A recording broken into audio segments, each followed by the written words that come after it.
She slipped into my room, dropped her clothes, and lay across my chest. The door hissed open at 3 in the morning,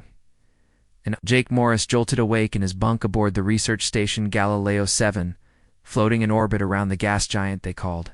Perseus 4, and he reached for the plasma cutter he kept under his pillow, but froze when he saw her standing in the doorway.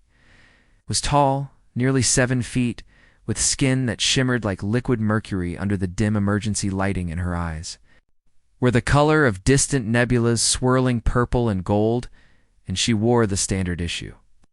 jumpsuit that all the alien delegates wore during the summit, but something was wrong because her breathing was rapid and her hands were shaking. Jake sat up slowly, keeping his voice low and steady, because he had been trained for first contact scenarios. Even though this was definitely not in the manual, and he asked her if she was all right, and she responded in perfect English with only the slightest. A melodic accent that made every word sound like music. She told him her name was Lyra. She was from the Andali species, and she needed his help because someone on the station was trying to kill her. And Jake felt his heart rate spike because the peace summit between humans and the Andali Confederation had been going perfectly for 3 weeks, and any violence could restart the war that had already claimed millions of lives on both sides. Lyra moved into his quarters, and the door sealed behind her, and she began removing her jumpsuit with quick, efficient movements, and Jake stammered and turned away because human customs and alien customs were very different things, but she explained that her species could only form the telepathic bond necessary for sharing memories through skin contact, and she needed to show him what she had discovered. He felt her settle across his chest, and her skin was warm and smooth in the moment they touched. His mind exploded with images and sensations that were not his own. Jake saw through her eyes as she walked through the restricted science wing 2 hours earlier, and she had been unable to sleep because the station air processors made a humming sound that was too similar to the Predator calls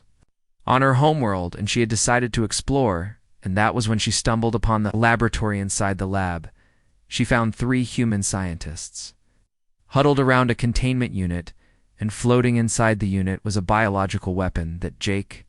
recognized immediately from his military days before he became a civilian researcher, and it was a spore bomb designed to target Condali DNA specifically and release a plague that would wipe out their entire species within weeks. The scientists had not noticed Lyra at first, and she heard them discussing how they would plant the weapon in the Andali ship docked at the station and make it look like an accident. And one of them was a woman named Patricia Cole, who Jake knew from the geology department, and another was a man named Vincent Hart, who worked in medical research, and the third was someone Lyra did not recognize. Lyra had backed away quietly, but Tricia had spotted her reflection in the lab glass, and they gave chase, and Lyra had run through the corridors using her species' natural speed and agility to stay ahead of them, but she knew they would search her quarters first, so she had come to Jake because the human delegates had spoken highly of him during the social gatherings. Memory transfer ended, and Jake gasped as his own consciousness returned to his body, and Lyra was still pressed against him, her heart beating rapidly against his ribs, and he could feel how terrified she was, even though her face remained calm. Jake knew they had maybe 10 minutes before Patricia and her team found them, and he rolled out of bed and pulled on his clothes and told Lyra to put her jumpsuit back on, and she complied while he tried to think of a plan. The station had 40 human crew members and 60 Andali delegates, plus support staff and security, but Jake did not know who else might be involved in the conspiracy. And if he went to station security and the wrong person was working with Patricia, then both he and Lyra would disappear before they could expose the plot. Lyra suggested they go to her people's ship and seek protection there, but Jake shook his head because the moment an Andali crossed into their ship without authorization, the automatic defense systems would lock down the entire station, and that would give the conspirators time to either escape or activate the weapon. Instead, Jake pulled up the station schematic on his datapad and found what he was looking for, which was the communications array at the far end of the station, and if they could reach it, they could send an encrypted message directly to Earth and the Andali homeworld simultaneously. And that would bring reinforcements that the conspirators could not stop. They left his quarters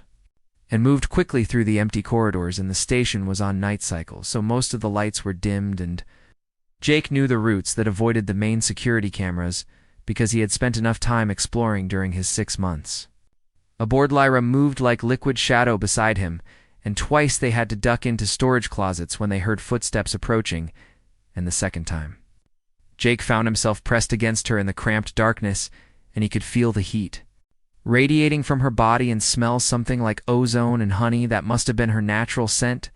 She whispered that her species could sense emotional states through pheromones, and she could tell he was afraid, but also determined, and she thanked him for helping her when he had no obligation to do so, and Jake whispered back that it was the right thing to do, and also he had seen too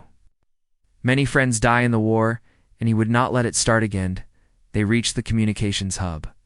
but found the door sealed with a security lock that required command authorization, and Jake was cursed because his credentials only gave him access to the research levels. And Lyra examined the lock panel and said that her people had similar technology, and she might be able to bypass it. Their fingers moved across the panel, touching contact points in a sequence that seemed random, but after 30 seconds the lock clicked open, and Jake asked how she learned to do that,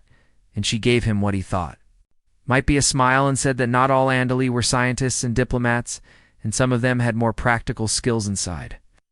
the communications room. Jake went straight to the main console and began typing in the access codes for priority transmission, and beside him, Lyra kept watch at the door, and her head tilted in a way that reminded him of a cat listening for danger. Console required biometric confirmation, and Jake pressed his palm to the scanner, but nothing happened, and he tried again. And the screen flashed red and displayed a message that his credentials had been revoked effective immediately, and he realized that Patricia must have access to station administration. Ira asked what was wrong, and Jake explained, and she moved to the console and asked if there was another way, and Jake thought for a moment and then remembered that the emergency beacon could be activated manually from the maintenance shaft below the communications room, and it would send a distress signal that could not be encrypted, but would reach both human and Andali ships in the sector. They found the access hatch in the floor, and Jake pulled it open and stared down into the dark shaft, and the ladder descended about 30 feet, and Lyra went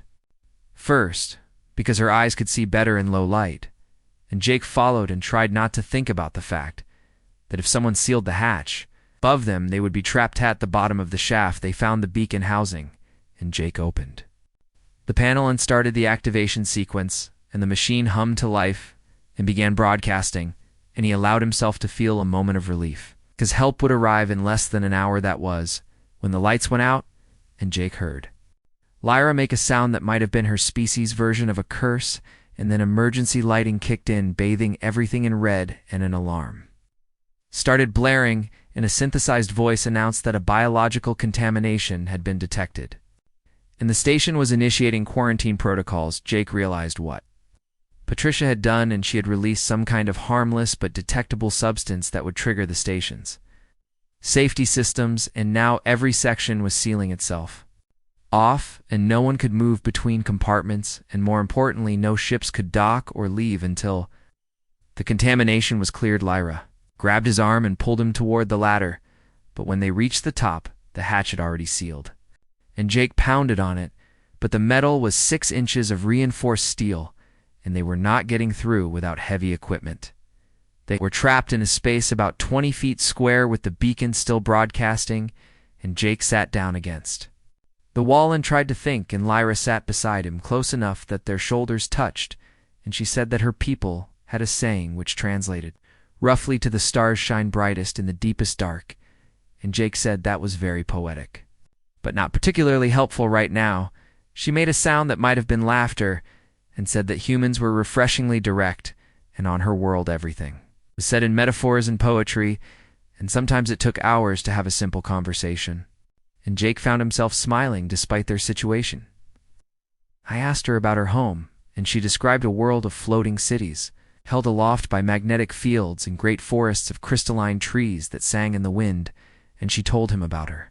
family and how she had been chosen for the diplomatic mission. Because she had studied human culture and languages for years, Jake told her about